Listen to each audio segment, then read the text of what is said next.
بچپن سے ہی میں ایک لفظ جو اپنے اطراف میں ایک دوسرے کے لیے اپنے کلاس میں لوگوں کے لیے سنتا رہا ہوں کہ یہ بچہ ڈفر ہے، یہ بچہ ذہین نہیں ہے، یہ کن ذہن ہے. اور یہ مجھے بات سمجھ میں آتی نہیں تھی. تو جیسے ہی بڑے ہوتے گئے تو پوچھا اپنے آپ سے کہ جب اللہ اپنی مخلوق کے لیے یہ لفظ استعمال کرتا ہے کہ یہ مخلوق اشرف المخلوقات ہے، تو بات کن ذہن سمجھ میں آتی نہیں ہے. اس میں یہ لگتا ہے کہ یہ ہماری کم علمی کی وجہ سے ہو سکتا ہے یا لا علمی کی وجہ سے. بہرحال یہ مس انڈرسٹینڈنگ لوگوں کے ذہن میں ہے. ریسنٹلی ایک اسٹڈی ہوئی ہارورڈ گارڈنر نے کی.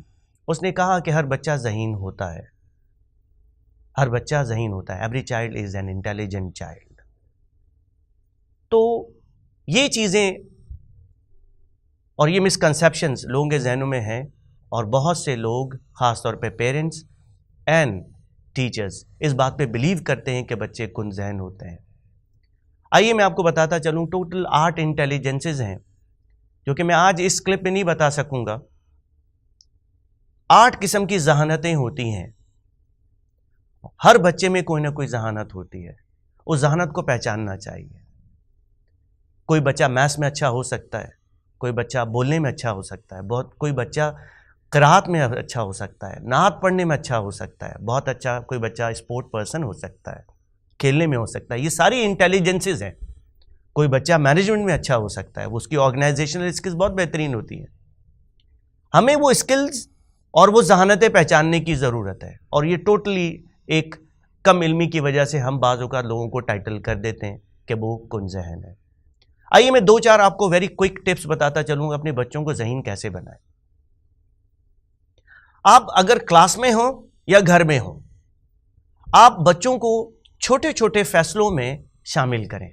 مثال کے طور پہ اگر آج آئس کریم کھانے کا موڈ ہے تو بچوں کو بٹھائے بھائی آج کون سا فلیور آپ کو چاہیے، بجائے کہ آپ انہیں فلیور لا کے دیں. ان سے چھوٹی چھوٹی چیزوں پر فیصلہ لیں، ان سے ڈیسیجن لیں. پھر بڑے ہو کے وہ بڑے بڑے ڈیسیجن لیں گے. ہم وہ ٹریننگ دیتے نہیں، ہم چیزیں ہمیشہ امپوز کرتے ہیں. تو جہاں اللہ تعالیٰ نے آپ کو اتنی فریڈم دی ہے کہ آپ چھوٹی چھوٹی چیزوں پر بچوں سے ڈسکشن کر کے ان سے ڈیسیجن لے سکتے ہیں، تو کیوں نہ لیں.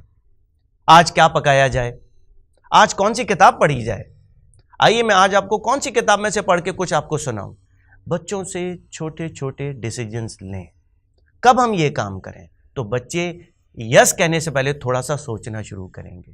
دیکھیں ہر کام کو سکھایا بھی جاتا ہے، آپ وہ انوائرمنٹ بھی دیتے ہیں. کلاس کا انوائرمنٹ ہو، آج ہم پچھلا دوبارہ ریوائز کر لیں یا کچھ نیا پڑھیں، چلیں بھائی سب لوگ ووٹ کریں.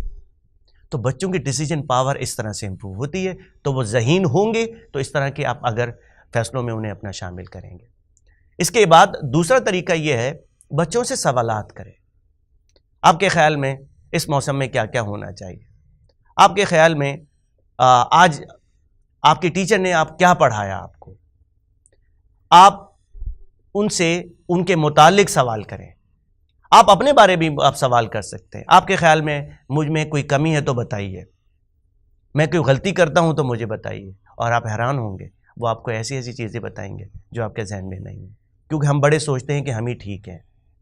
ہم بچوں کی انٹیلیجنس کو انڈر ایسٹیمیٹ کرتے ہیں، ان کو کمتر جانتے ہیں، اور یہی وجہ ہے کہ ہم ان سے سیکھتے نہیں.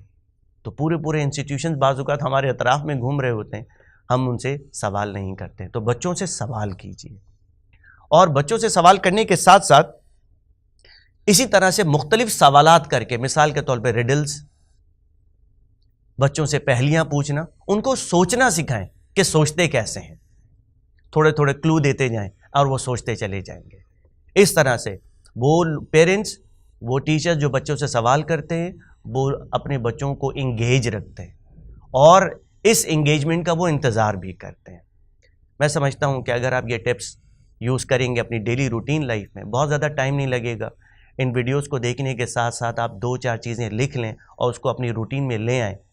جیسا کہ میں نے پریویس ویڈیوز میں کہا کہ آپ صرف ویڈیو کو فار سیک آف ویڈیوز دیکھیں گے تو شاید زندگی میں امپیکٹ نہ لا سکے، مگر جب آپ سیریسلی اس کو لیں گے اور اس کو پریکٹس کریں گے، ایک چیز کو لے لیں، اس کو پریکٹس کرنا شروع کر دیں، آپ اس کے ریزلٹس بہت دیکھیے گا. میں نے اپنی زندگی میں، ٹریننگ کریئر میں، لائف میں، فیملی میں، اپنے بچوں کے ساتھ میں نے ہمیشہ یہ ساری چیزیں پریکٹس کی ہیں اور میں کرتا ہوں، اور اس کے بہت واضح رزلٹس ہیں. Thank you.